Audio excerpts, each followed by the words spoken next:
Hello दोस्तों, welcome back to our YouTube channel first step. आज हम चर्चा करेंगे UGC NET JRF June 2025 session के पेपर 1 का पीवाईक्यू का सीरीज जो मेरा चल रहा है। उसमें आज है एग्ज़ाम कब हुआ था ये, तो 27 जून 2025 को शिफ्ट 2 में जो पेपर हुआ था उसका प्रीवियस ईयर क्वेश्चन आज हम लोग देखेंगे। इससे पहले का भी जितना शिफ्ट हुआ है वो हो चुका है, और दिसंबर 2025 सेशन के ऑल शिफ्ट का वीडियो मैं पेपर 1 का कंप्लीट कवर कर चुका हूँ। चैनल पे उसका प्लेलिस्ट बना हुआ है, आप जा कर के वहाँ ज़रूर देखिए, जो कि आपके आने वाले एग्ज़ाम के लिए, अपकमिंग एग्ज़ाम के लिए काफ़ी फ़ायदेमंद साबित होगा। इसमें से आपको लेटेस्ट पीवाईक्यू जो देख कर जाइएगा तो इसमें से मैक्सिमम क्वेश्चन आपको रिपीटेड मिल जाएंगे। ऐसा नहीं है कि नेट जेआरएफ में रिपीट नहीं होता है, बल्कि क्वेश्चन रिपीट होते हैं, और जो नहीं रिपीट होते हैं वो सेम इसी पैटर्न पे क्वेश्चन रहता है, ताकि आप इसको अभी सोल्व करके जाइएगा तो उसी पैटर्न पे आएगा, तो आप उसको वहाँ ईजिली सोल्व कर सकते हैं, जो कि आपके एग्ज़ाम को बेहतर स्कोर करेगा आपके लिए। तो उसी सीरीज़ में आज हम लोग देखेंगे 27 जून 2025 के शिफ्ट 2 का पेपर। इसको आप लोग लास्ट तक ज़रूर देखिएगा दोस्तों, काफ़ी फ़ायदेमंद साबित होगा। और चैनल को लाइक सब्सक्राइब शेयर करना ना भूलिए। आप लोग देख ले रहे हैं लेकिन थोड़ा लाइक सब्सक्राइब में कमी हो जा रहा है, इसलिए दिल खोल करके लाइक सब्सक्राइब ज़रूर कीजिए। आइए देखते हैं, हम लोग फर्स्ट का स्टार्टिंग का देखेंगे, जो कि 1 से लेकर 5 तक जो है डीआई होता है। तो मैं पहले ही बता दूं कि इस वाले सीरीज़ में डीआई मैथ का क्वेश्चन कवर नहीं होगा, उसके लिए एक अलग सीरीज़ लाया जाएगा, उसमें होगा। और अगर आप फिर भी अभी आप बनाना चाहते हैं तो वीडियो को यहाँ देख लीजिए, क्वेश्चन दिख रहा है, वीडियो को पॉज करके बना सकते हैं। हम लोग चलेंगे क्वेश्चन नंबर 6 की तरफ। क्वेश्चन नंबर 6 कह रहा है कि देखिए, द ऋग्वेदा कंप्रिसेस डैश ह्यूमन, यानी कि ऋग्वेद में जो है कितनी ऋचाएँ हैं ऋग्वेद में, वो बताना है। तो ये काफ़ी स्टैटिक पोर्शन है, हर एग्ज़ाम में जनरली ऐसे पूछा जाता है ये क्वेश्चन। तो कितनी है ऋग्वेद में ऋचाएँ, तो ये 1028 है, यानी कि option number A is a right answer हो जाएगा। ऋग्वेद में टोटल 1028 सूक्त या फिर ऋचाएँ हैं, इनको 10 मंडलों में विभाजित किया गया है, और ये हिंदू धर्म ग्रंथ से संबंधित है। ये हमारा हायर एजुकेशन से रिलेटेड टॉपिक यूनिट है पेपर 1 का, उससे संबंधित क्वेश्चन है। आगे आइए बढ़ते हैं अगले क्वेश्चन की तरफ, जिसमें क्वेश्चन नंबर 7 है हमारा। वो कह रहा है कि एक आईपी एड्रेस में, आईपी एड्रेस मतलब इंटरनेट प्रोवाइडर का जो एड्रेस होता है उसमें क्या होता है, कितने बीट पूर्णांक होते हैं। तो ये याद रखिएगा दोस्तों, इसमें जो है 32 बीट पूर्णांक होते हैं। एक आईपी एड्रेस में जो है 32 बीट पूर्णांक होते हैं, तो यहाँ ऑप्शन नंबर बी से राइट आंसर हो जाएगा। देखिए क्या होता है कि आईपी एड्रेस का फुल फॉर्म होता है इंटरनेट प्रोटोकॉल एड्रेस, और इसमें 32 का एक पूर्णांक होता है, 32 बीट का, जिसमें मूलतः क्या होता है डॉटेड डेसिमल में लिखा जाता है। जैसे यहाँ देख लीजिए 192.168.1.1, ये जो है 4 ठो कैटेगरी में रहता है। ये एक बार पूछा गया है नेट एग्ज़ाम में कितने मिनिमम में होता है, तो ये 4 कैटेगरीज में होता है, 4 ऐसे, फिर ऐसे, और फिर यहाँ। और इसमें जो है देख लीजिए 4 भाग में बांटा गया है, जिससे ऑक्टेट कहते हैं, और प्रत्येक 8 बीट का होता है, जो कि 0 से लेकर 255 तक की संख्या के रूप में दर्शाया जाता है। अब आगे बढ़ेंगे अगले क्वेश्चन की तरफ। अगला क्वेश्चन है हमारा क्वेश्चन नंबर 8। ये कह रहा है कि श्रवण मॉडल में निम्नलिखित चरणों को अनुक्रम में व्यवस्थित करिए, यानी arrange the following setup in model of listening in sequence. ठीक है ना, श्रवण मॉडल मतलब सुनने के क्रम में जो है उसको सजाना है। आइए देखते हैं, सबसे पहला इसमें क्या दिया है, इंटरप्रेटाइन यानी निर्वचन, दूसरा रिस्पॉन्डिंग यानी अनुक्रियन, तीसरा है रिमेम्बरिंग यानी स्मरण, चौथा है हियरिंग यानी श्रवण, पांचवा है अंडरस्टैंडिंग यानी अवबोधन। तो इसमें सबसे पहले हम लोग क्या करते हैं दोस्तों, वो हम लोग करते हैं श्रवण, यानी ये 1 नंबर आ जाएगा, 1 नंबर पे ये आ जाएगा। उसके बाद हम देखेंगे दूसरे नंबर पर जो है अवबोधन करते हैं, यानी उसकी अंडरस्टैंडिंग डेवलप करते हैं। फिर तीसरे नंबर पे हम लोग स्मरण करते हैं, रिमेम्बरिंग। चौथे नंबर पर जो है उसका इंटरप्रेटेन करते हैं, यानी निर्वचन करते हैं। और 5वें नंबर पे उस पर कुछ हम लोग रिस्पॉन्ड देते हैं। तो ये हमारा सीरीज़ तैयार होगा इसके अकॉर्डिंग, क्या DECAB, जो कि ऑप्शन नंबर बी में है, तो B is a right answer हो जाएगा। आगे बढ़ेंगे अगले क्वेश्चन की तरफ। अगला क्वेश्चन है हमारा क्वेश्चन नंबर 9 है दोस्तों। आइए देखते हैं क्या करा है। एक तरफ लिस्ट 1 है, दूसरी तरफ लिस्ट 2 है, उसकी मिलान करना है। यहाँ काफ़ी लंबा लंबा सीरीज़ है, इसलिए मैचिंग एक साथ स्क्रीन पर नहीं हो पाएगा। चलिए हम डायरेक्ट इसके आंसर पे चलते हैं। देखिए पहला जो दे रहा है, क्या दे रहा है, एक साथ कर लेते हैं। हाँ अब आ गया। पहला दे रहा है कि भौगोलिक दूरी जो है, भौगोलिक दूरी के कारणवश ग्रहित्र को स्रोत दृश्य नहीं है। ये कहाँ पे जाएगा, तो ये संचार में बौद्धिक बाधाएं कहलाएगी, तभी जाकर के ये होगा। संचार में हमें बौद्धिक बाधाएं दिख रही है। फिर उसके बाद है कि लोगों में व्यक्तिगत भेद, अभिप्रेरणा और अभिवृद्धि एवं दूरदर्शिता एवं पूर्वाग्रह की सूची कैसे होती है, तो ये संचार में मनोवैज्ञानिक बाधाएं आती है, यानी कम्युनिकेशन बैरियर जो होता है उसके बारे में सब यहाँ पे पूछा गया है। किस किस प्रकार की बैरियर है, बाधाएं हैं। ये एक यूनिट ही है हम लोग को कम्युनिकेशन पढ़ना पेपर 1 में, और ये सभी सब्जेक्ट वाले को पढ़ना पड़ता है पेपर 1 का सेम सिलेबस। तो अगर आप कोई बेसिक अंडरस्टैंडिंग या बेसिक कंसेप्ट क्लियर नहीं है पेपर 1 का पूरा यूनिट वाइज, उसके लिए मैं एक अलग बेसिक कंसेप्ट का वीडियो लेक्चर सीरीज चलाया हूँ, जिसमें कि अभी टीचिंग एप्टीट्यूड और उसके बाद कम्युनिकेशन 2 यूनिट हो चुके हैं बहुत अच्छे से। तो अगर आप नहीं देखे हैं, आपकी अंडरस्टैंडिंग कम है या बेसिक क्लियर नहीं है, तो आप जा कर के चैनल के प्लेलिस्ट में उसे ज़रूर देखिएगा, आपके लिए काफ़ी फ़ायदेमंद होगा। तब ये वाला क्वेश्चन प्रैक्टिस का जो सीरीज है उसमें और भी बेनिफिट होगा। तीसरा ऑप्शन सी कह रहा है कि दोषपूर्ण अभिवृद्धि जो है वो निकृष्ट अनुवाद संदिग्धार्थक शब्द है। ये किसके लिए है, तो ये संचार में भाषाई बाधा को बताता है, ठीक है ना, लैंग्वेज बैरियर को डिनोट कर रहा है। और उसके बाद है चौथा नंबर में कि संचार में तकनीकी बाधाएं क्या है, तो ये निकृष्ट तकनीकी बाधाएं जो है उसको ध्यान देना है। ये निकृष्ट गुणवत्ता के श्रव्य एवं दृश्य संकेतों सिग्नल के कारण लक्षित समूह को क्या संदेश नहीं भेज पाता है, ये इसका राइट आंसर हो जाएगा। और इसके अकॉर्डिंग ऑप्शन जो होगा हम लोग उसको तैयार करके सजा लेंगे और टिक कर देंगे।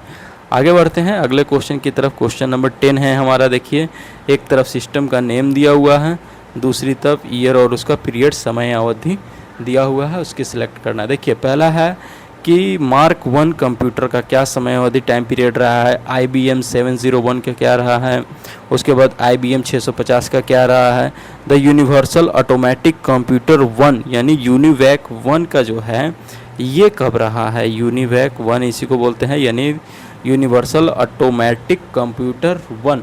तो ये जो है हमारा 1951 में इसका समय अवधि रहा है यूनिवैक 1 का।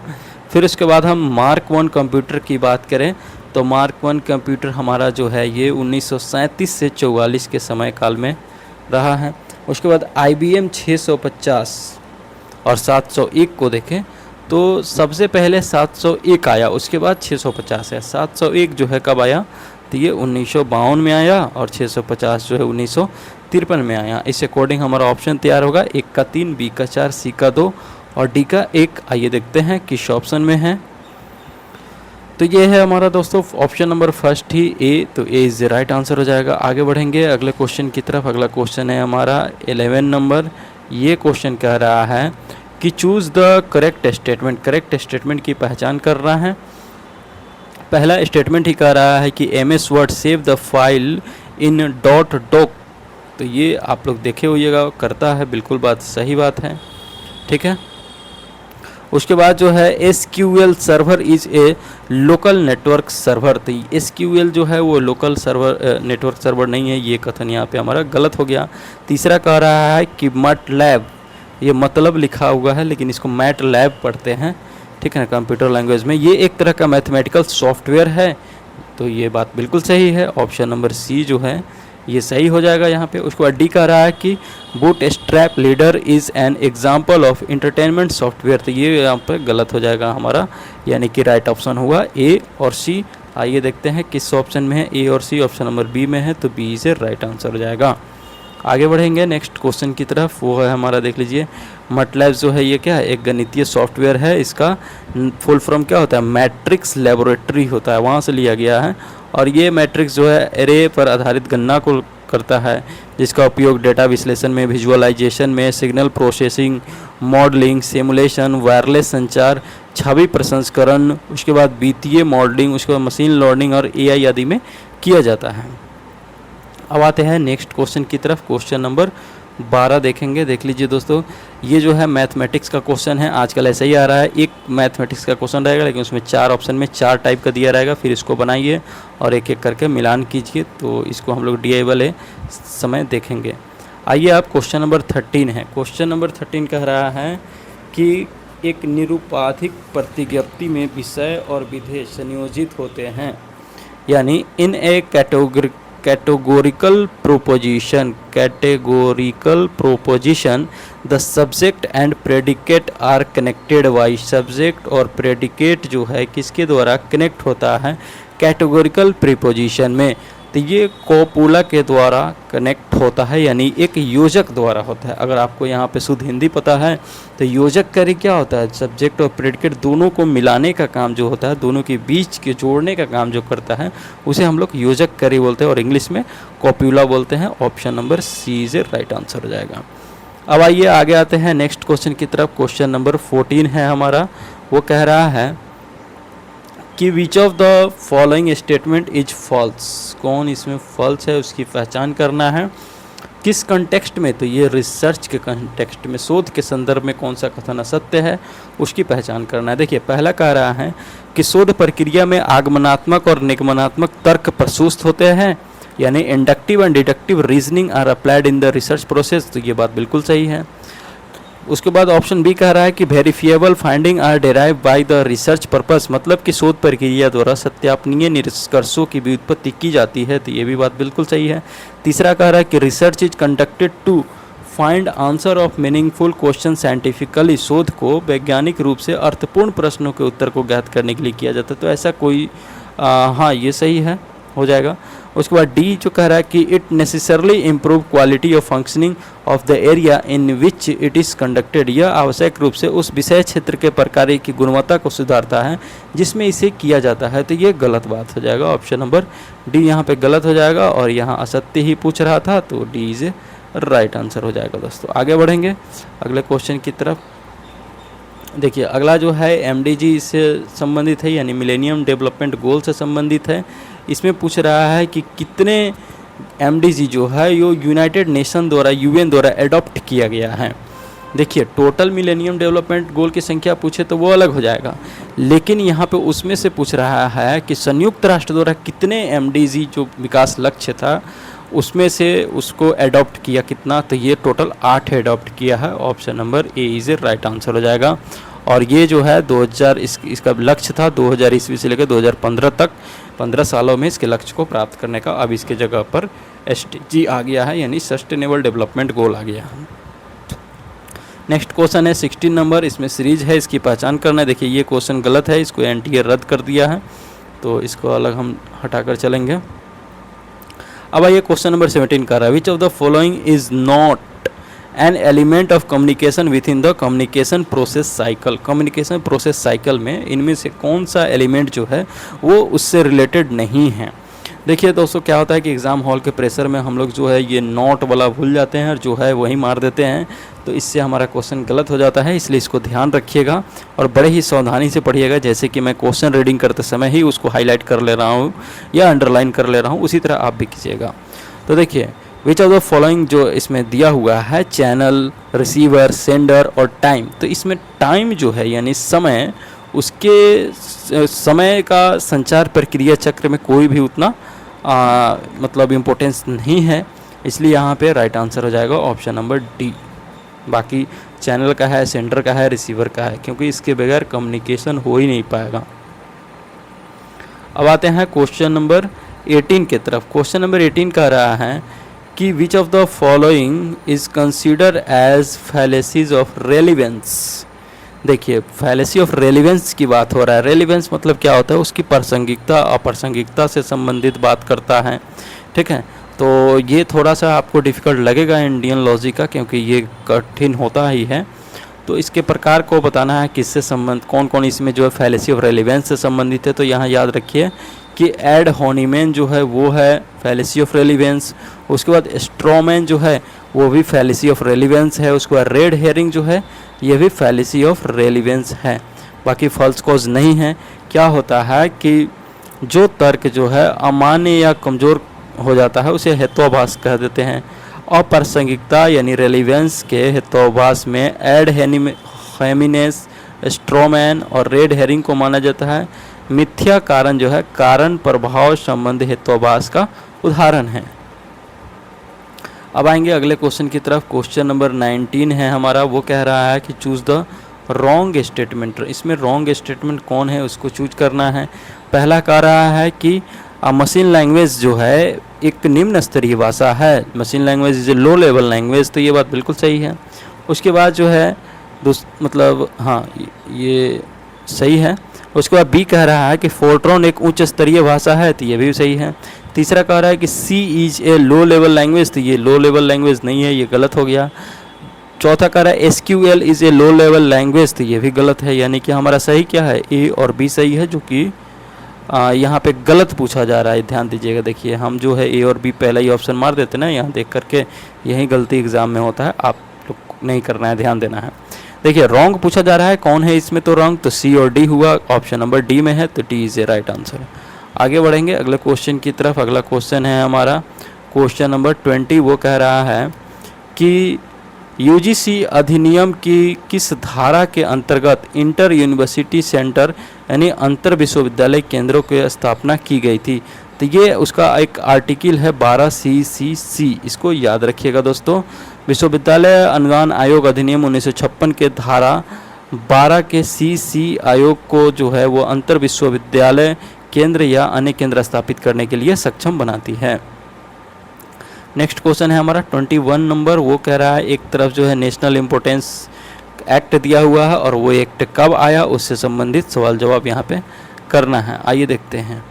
पहला यहाँ दे रहा है दोस्तों कि राष्ट्रीय प्रौद्योगिकी संस्थान अधिनियम यानी national institute of technology act ये कब आया, तो ये 2007 में आया था। तो ये ए का ऑप्शन हमारे यहाँ 3 में हो जाएगा।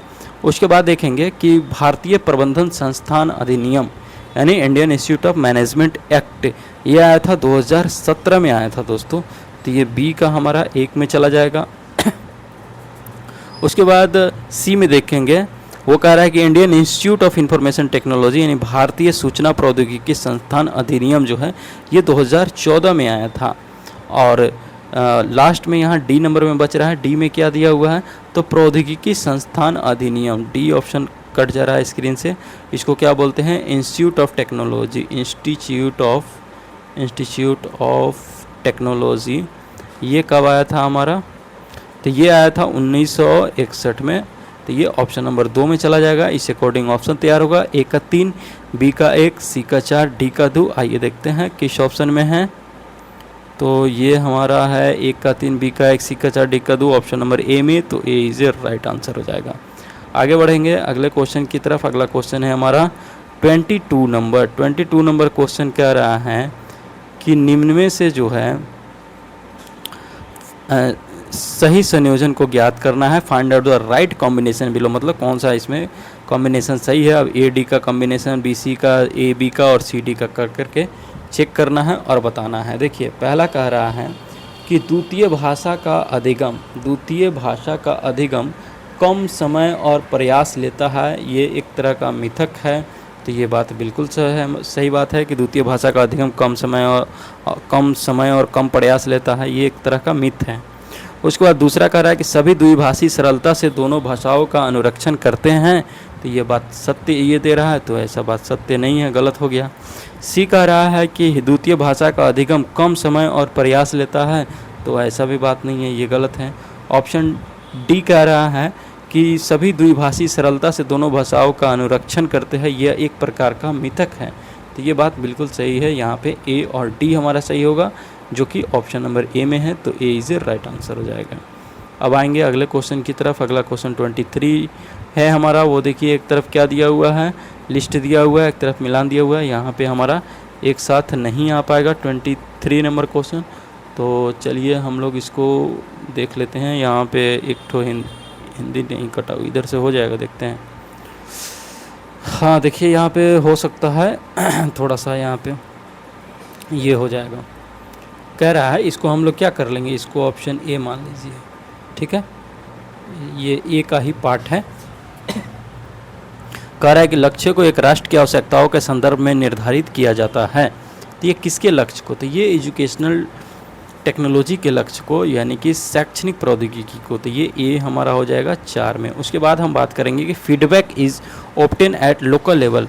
फीडबैक जो स्थानीय स्तर पर की जाती है, ये किससे संबंधित है? तो ये एक तरह का अनुदेशात्मक प्रौद्योगिकी है, यानी कि इंस्ट्रक्शनल टेक्नोलॉजी है, जो कि हमारा ऑप्शन नंबर 3 में है। उसके बाद हम टीम टीचिंग की बात करें, टीम अध्यापन की बात करें, तो ये हमारा आधुनिक अध्यापन प्रौद्योगिकी कहलाता है। यहाँ पे कट गया है, यहाँ पे लिख लीजिएगा आधुनिक अध्यापन प्रौद्योगिकी होता है, यानी कि मॉडर्न टीचिंग टेक्नोलॉजी होता है। तो ये हमारा कहाँ पे चला जाएगा? सी का 1 में चला जाएगा। और चौथा है कि किसी कार्य के समापन हेतु लिया गया समय सभी छात्रों के लिए समान है, ये किस में है? तो ये पारंपरिक अध्ययन प्रौद्योगिकी को डिनोट करता है। इस अकॉर्डिंग हमारा ऑप्शन तैयार होगा, ए का 4, बी का 3, सी का 1, डी का 2। आइए देखते हैं किस ऑप्शन में है। तो ये है दोस्तों हमारा ऑप्शन नंबर बी में, तो B is a right answer हो जाएगा। अब आगे बढ़ेंगे अगले क्वेश्चन की तरफ। अगला क्वेश्चन है हमारा 24।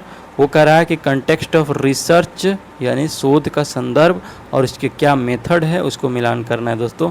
देख लीजिए, एक तरफ सर्वे मेथड है, दूसरा एक्सपेरिमेंटल मेथड है यानी प्रयोगात्मक, उसके बाद है डेवलपमेंटल यानी विकासात्मक, और चौथा है आधार सिद्धांत यानी कि ग्राउंडेड थ्योरी। तो इसको हम लोग क्या करेंगे कि 2 स्लाइड में आ रहा है, तो एक बार हम लोग इसको डायरेक्ट इसके सॉल्यूशन पे चलेंगे। देखिए, ग्राउंडेड थ्योरी जो है, इसको हम लोग क्या बोलते हैं? आधार सिद्धांत बोलते हैं ग्राउंडेड थ्योरी को। इसमें होता है कि शोधकर्ता तब तक डेटा संग्रह और विश्लेषण जारी रखता है जब तक संतोषजनक निष्कर्ष नहीं हो जाता है, संतोष अपने सेटिस्फाई कंक्लूजन पर नहीं पहुंच जाता है, तब तक उसे ग्राउंडेड थ्योरी के अंतर्गत जारी रखा जाता है। और फिर आएगा विकासात्मक की बात करें यानी डेवलपमेंटल की, तो ये जो है समय बीतने के साथ छात्रों की भावनात्मक परिपक्वता में परिवर्तन का एक अध्ययन है, इसे हम लोग विकासात्मक कहते हैं। उसके बाद प्रायोगिक की बात करें यानी एक्सपेरिमेंटल की बात करें, तो ये नियंत्रित स्थिति में एक चर के दूसरे चर पर प्रभाव का अध्ययन करता है। फिर चौथा है कि सर्वेक्षण है कामकाजी महिलाओं द्वारा सामना की जाने वाली सामाजिक समस्याओं का अध्ययन, और ये सर्वे के माध्यम से किया जाता है। तो इस अकॉर्डिंग हमारा ऑप्शन को देख लेंगे और जो होगा उसको टिक कर देंगे। लेकिन इसमें थोड़ा सा अगर आप ग्राउंडेड थ्योरी, उसके बाद सर्वेक्षण, उसके बाद प्रायोगिक या विकासात्मक, इन सभी वर्ड का जो है अगर आप मीनिंग समझते हैं तो उसके अकॉर्डिंग भी इसको मिलान कर सकते हैं आसानी से। अब आगे बढ़ेंगे अगले क्वेश्चन की तरफ। क्वेश्चन नंबर 25 है हमारा। वह कह रहा है कि छात्रों की उम्र के बढ़ते क्रम में, किसके? तो उम्र के बढ़ते क्रम में निम्नलिखित को प्रस्तुत किए जाने के सही क्रम में व्यवस्थित कीजिए। कौन कौन से है, क्या दिया है? पहला है कि शैक्षणिक उद्देश्यों का वर्गीकरण विज्ञान, उसके बाद है टीम अध्ययन टीम टीचिंग, उसके बाद है पर्सनलाइज सिस्टम ऑफ इंस्ट्रक्शन, चौथा है concept of interaction model of teaching. तो देखिए, छात्र के उम्र के बढ़ते के अनुसार सबसे पहले क्या होता है, इसमें टीम टीचिंग की बात होती है। टीम टीचिंग वो करता है जैसे कि 2-4 बच्चों के साथ एक साथ। उसके बाद जो है वो टैक्सोनॉमी ऑफ एजुकेशनल ऑब्जेक्टिव को प्राप्त करता है, यानी शैक्षणिक उद्देश्यों का वर्गीकरण विज्ञान होता है, ये दूसरे स्थान पर आ जाएगा। फिर तीसरे स्थान की बात करें तो इसमें अध्यापन के अन्योन्य क्रिया मॉडल का संप्रत्यय होता है, that means concept of interaction model of teaching, तो ये तीसरे स्थान पर। और चौथे स्थान पर जो है हमारा वो पर्सनलाइज सिस्टम ऑफ इंस्ट्रक्शन हो जाएगा, अनुदेशों की व्यक्तिकृत प्रणाली। अब इसके हिसाब से हमारा ऑप्शन तैयार होगा BADC, जो कि बी में है, तो B is a right answer हो जाएगा। अब आते हैं नेक्स्ट क्वेश्चन पे। नेक्स्ट क्वेश्चन है हमारा 26 नंबर, ये 25 था, 26 की तरफ देखते हैं। वो है कि व्याप्ति in Indian logic refer to, भारतीय तर्कशास्त्र में व्याप्ति जो है वो क्या है, किसको डिनोट करता है? तो ये नियत साहचर्य को डिनोट करता है, यानी इनवेरिएबल कॉन्कोमिटेंस को डिनोट करता है। Option number C is right answer हो जाएगा। अब आगे बढ़ेंगे अगले क्वेश्चन की तरफ। इसमें देख सकते हैं कि इसका अर्थ होता है भारतीय तर्कशास्त्र में हेतु, हेतु क्या? कारण है, और साध्य निष्कर्ष होता है। इनके बीच एक अनिवार्य और अपरिवर्तनीय, जिसे बदला ना जा सके, नियत साहचर्य होता है। यानी इनवेरिएबल कॉन्कोमिटेंस होता है।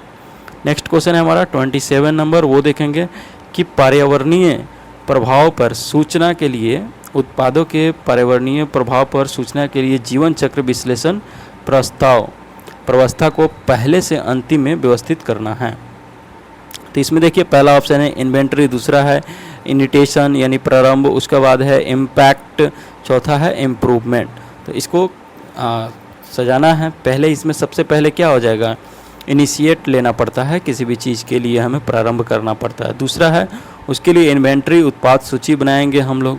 फिर उसके बाद जो है उसका क्या इम्पैक्ट प्रभाव पड़ेगा उसको देखेंगे, और सबसे लास्ट में जो है उसमें फीडबैक लेकर के उसका सुधार करेंगे, इम्प्रूवमेंट करेंगे। इस अकॉर्डिंग हमारा ऑप्शन तैयार होगा बी, ए, सी, डी। ये जो है ऑप्शन नंबर हमारा डी में है, यहाँ पे छिप रहा है, तो डी को इसको कर सकते हैं। आगे बढ़ेंगे तो आइए अब देखते हैं क्वेश्चन नंबर 28 में कह रहा है एक तरफ इकोसिस्टम पारिस्थितिकी दिया हुआ है, दूसरी तरफ उसके बायो ज्योग्राफिक रियलिम्स क्या है, उसके जैव भौगोलिक क्षेत्र पारिस्थितिकी तंत्र से मिलान करना है। देखिए यूरेशिया है, साउथ ईस्ट एशिया है, उसके बाद नॉर्थ अमेरिका है, साउथ अमेरिका है, और दूसरी तरफ दिया हुआ है नियोट्रॉपिकल रियलिज्म, दूसरा है पैलियरिटिक रियल्म्स, तीसरा है नियरकिटिक रियलम, उसका चौथा है ओरिएंटल रियलिम। इसमें जो है एक चीज़ आप जानते होइएगा कि नियरकिटिक रियलिज्म जो है ये नॉर्थ अमेरिका में पड़ता है, तो ये यहाँ पे हमारा मिल जाएगा। उसके बाद जो है ओरिएंटल रियलिज्म जो है ये south and south east Asia में पड़ता है, तो ये बी में चला जाएगा।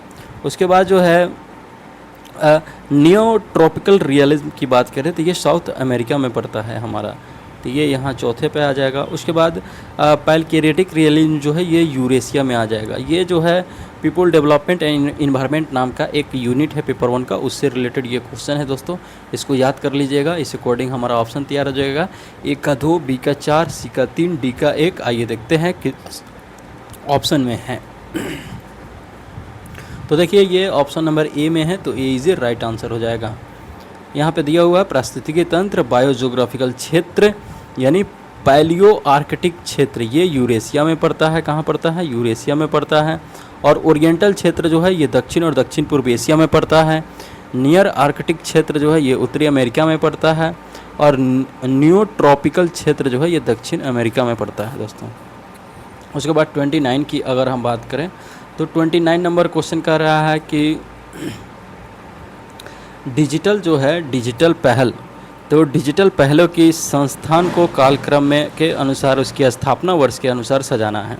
तो इसमें शोध गंगा, जो कि अभी आपको नहीं पता है, लेकिन जब आप पीएचडी करने चलिएगा नेट जे पास करके तो वहाँ पे पता चलेगा कि शोध गंगा क्या है, आखिर इसकी ज़रूरत भी बहुत पड़ेगी आपको। तो शोध गंगा की स्थापना जो है कब हुआ था, ये 2011 में हुआ था दोस्तों। शोध गंगा की स्थापना 2011 में हुआ। उसके बाद दीक्षा की बात करें हम, तो ये दीक्षा आप लोग अभी 1-2 सीरीज हमारा ये था प्रीवियस ईयर का पेपर 1, उसमें 1 या 2 सीरीज पीछे दीक्षा का फुल फॉर्म इसको एक्सप्लेन करके बताया हूँ। आप कमेंट करके ज़रूर बताइए कि दीक्षा का फुल फॉर्म क्या होता है। अगर आपको नहीं भी याद है दोस्तों तो आप गूगल करके एक बार इसे ज़रूर पढ़िएगा दीक्षा के बारे में।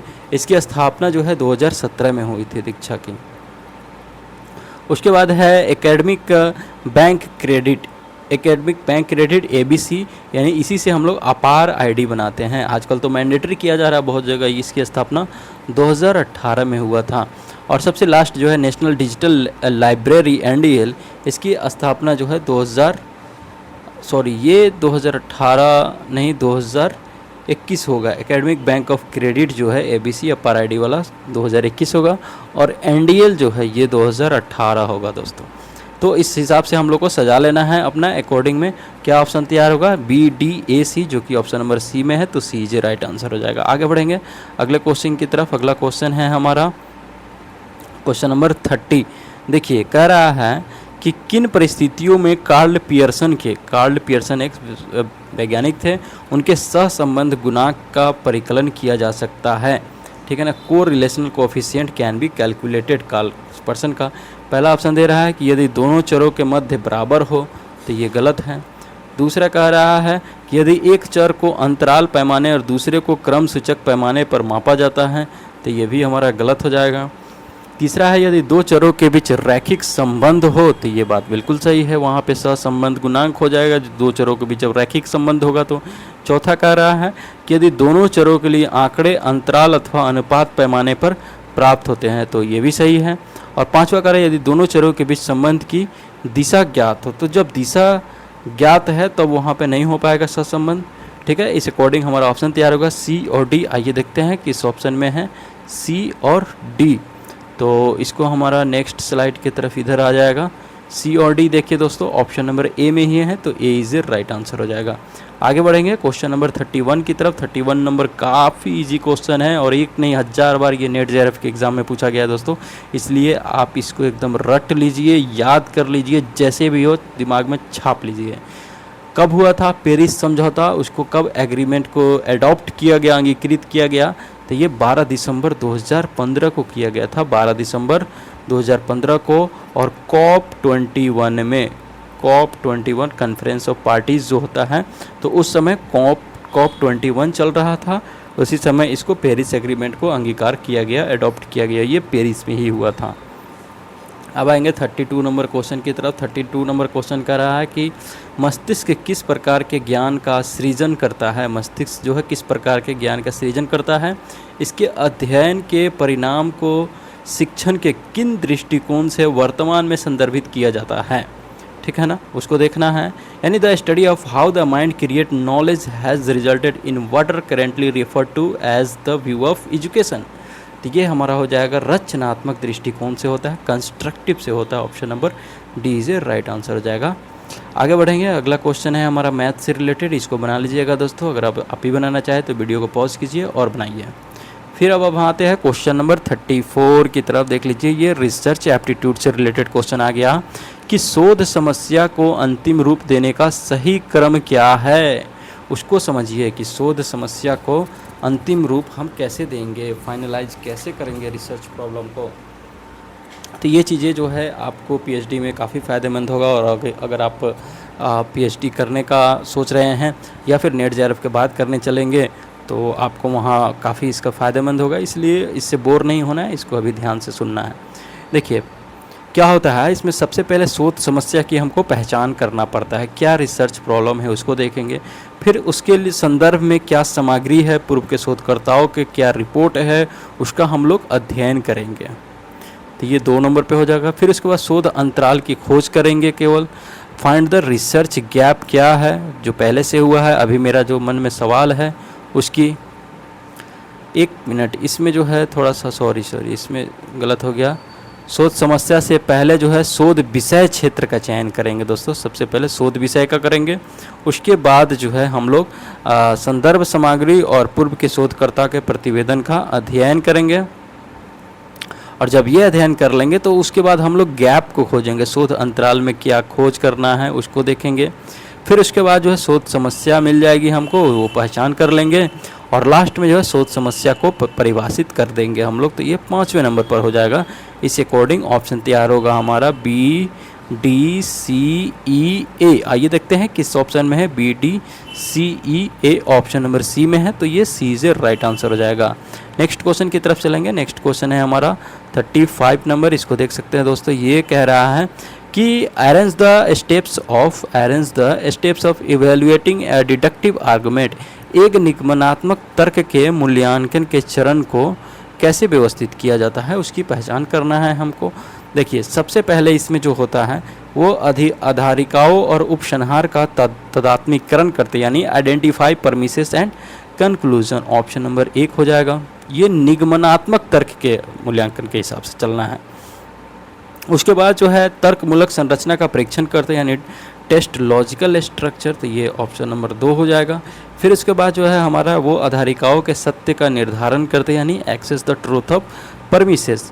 फिर लास्ट में हम लोग क्या करते हैं, डिटरमाइंड साउंडनेस यानी सटीकता का निर्धारण करते हैं, ऑप्शन नंबर 4 में। इस अकॉर्डिंग हमारा ऑप्शन हो जाएगा बी सी ए डी, जो कि ऑप्शन नंबर सी में है, तो सी इज राइट आंसर हो जाएगा। अब आगे बढ़ेंगे दोस्तों अगले क्वेश्चन की तरफ। अगला क्वेश्चन है हमारा क्वेश्चन नंबर 36। आइए देखते हैं। 36 कह रहा है to experience the educational value and one must extract its net meaning through. ठीक है ना, तो ये किसके थ्रू होता है, तो ये रिफ्लेक्शन के थ्रू होता है दोस्तों। हमारा option number A is right answer हो जाएगा। To experience the educational value one must extract its net meaning in through, exact meaning किसके थ्रू आता है, तो वो रिफ्लेक्शन के थ्रू आता है। Option number A is right answer हो जाएगा। आगे बढ़ेंगे, अगला क्वेश्चन है कि major thrust of national policy on education 1986, राष्ट्रीय शिक्षा नीति 1986 के मुख्य प्रनोद क्या क्या थे उसको देखना है। पहला दे रहा है कि इसमें उच्चतर शिक्षा राज्य परिषद के माध्यम से राज्य स्तरीय योजना निर्माण और समन्वय पर ध्यान दिया गया, तो ये बात बिल्कुल सही है। दूसरा कह रहा है कि मुक्त विश्वविद्यालय और दूरस्थ शिक्षा प्रणाली का प्रसार इसमें किया गया, बिल्कुल सही। तीसरा कह रहा है कि नेशनल असेसमेंट सेंटर परख की स्थापना की गई, तो ये इसमें नहीं किया गया था, गलत है। चौथा कह रहा है कि चयनित महाविद्यालय को स्वायत्त का दर्जा दिया गया इसमें, तो ये बात बिल्कुल सही है। पांचवा कह रहा है कि प्रत्येक राज्य में 2 बहुविषयक शिक्षा एवं शोध विश्वविद्यालय की स्थापना की बात की गई, तो ये भी नहीं है, गलत है। इस अकॉर्डिंग हमारा ऑप्शन तैयार होगा ए बी डी। आइए देखते हैं किस ऑप्शन में है A B D. Option number C is a right answer हो जाएगा यहाँ पे, जहाँ पे ए बी डी दिया हुआ है। अब आते हैं नेक्स्ट क्वेश्चन की तरफ, वो है हमारा 38 नंबर। ये कह रहा है कि व्हाट इज़ ARPANET। ARPANET जो है एक इसका कुछ फुल फॉर्म है, ये याद रखना है। एडवांस रिसर्च प्रोजेक्ट एजेंसी होता है, advance research project agency network, जो कि ऑप्शन नंबर ए में दिया हुआ है, तो A is a right answer हो जाएगा। ये इंटरनेट का एक अग्रदूत माना जाता है, यह यूएसए के रक्षा विभाग की एक परियोजना थी, ठीक है ना। तो कुछ फुल फॉर्म भी पूछा जाता है दोस्तों एग्ज़ाम में, उसे याद रखिएगा, खास करके आईसीटी से रिलेटेड पूछा जाता है। अब आते हैं एक तरफ, ये भी इंडियन लॉजिक का क्वेश्चन आ गया। देखिए, असिद्धा, बाधित, विरुद्धा, सभ्य विचार। अभी मैं क्या बोलते हैं ना कि ये इंडियन लॉजिक का जो है टॉपिक, उसका मैं कंटेंट तैयार कर लिया हूँ। कल आपको वो बेसिक कंसेप्ट का वीडियो मिल जाएगा, एक बार आप उसको ज़रूर जाके देखिएगा दोस्तों। इसमें मैक्सिमम लोगों को इसमें मतलब प्रॉब्लम होता है, चाहे आप जिस भी मीडियम से हैं, दोनों को मैं मिक्सअप करके कंटेंट लिखा हूँ और उसको बड़े अच्छे से एक्सप्लेन करके कल वीडियो अपलोड करूँगा, तो आपको फ़ायदेमंद होगा, एक बार आप ज़रूर देखिएगा। देखिए, असिद्धा जो है इसमें क्या होता है, अप्रासंगिक मध्य पद होता है, अनप्रूफ मिडिल टर्म होता है। असिद्ध, अगर आपको थोड़ा भी हिंदी का मीनिंग अर्थ पता होगा तो असिद्ध मतलब क्या होता है, जिसे सिद्ध न किया जा सके, मतलब अनप्रूफ। उसके बाद है बाधित। बाधित मतलब क्या होता है कि कहीं भी कुछ समस्या उत्पन्न हो जाना, बाधा उत्पन्न हो जाना, कंट्राडिक्ट उत्पन्न हो जाना, तो ये बहुत ज़्यादा कंट्राडिक्शन उत्पन्न हो गया है, तो उसी को कंट्राडिक्टेड मिडिल टर्म कहते हैं। फिर विरुद्ध, विरुद्ध की अगर हम बात करें तो वहाँ क्या होता है, मिडिल टर्म में कंट्राडिक्टरी हो जाता है। किसके विरुद्ध हो जाएगा, जब दोनों एक दूसरे के विपरीत चलने लगा तो वो हो जाएगा विरुद्ध। और सभ्य विचार करें तो ये विरोधाभासी मध्य पद हो जाता है। इस अकॉर्डिंग हमारा ऑप्शन तैयार होगा, ए का 2, बी का 4, सी का 3, डी का 1। आइए देखते हैं किस ऑप्शन में है, तो ये ऑप्शन नंबर बी में है दोस्तों, B is a right answer हो जाएगा। नेक्स्ट क्वेश्चन की तरफ चलेंगे, वो है हमारा 40 नंबर क्वेश्चन। देख लीजिए, मैथ का है। एक एक टॉपिक को इसमें मतलब बनाइए आपको, और इसको अवरोही क्रम यानी डिसेंडिंग ऑर्डर में सजाइए। तो इस टाइप के जो क्वेश्चन आएंगे तो आप ये बात याद रखिएगा, एग्जामिनेशन हॉल में इस क्वेश्चन को लास्ट में बनाना है दोस्तों, पहले नहीं उलझना है, नहीं तो आगे आसान क्वेश्चन छूट सकता है। फिर उसके बाद हम देखेंगे अब 41 नंबर क्वेश्चन की तरफ। 41 नंबर क्वेश्चन हमारा कह रहा है कि what are the characteristic of research. Research की विशिष्टताएं क्या क्या होती है, कौन कौन सी इसकी विशिष्टताएं हैं, उसकी पहचान करना है।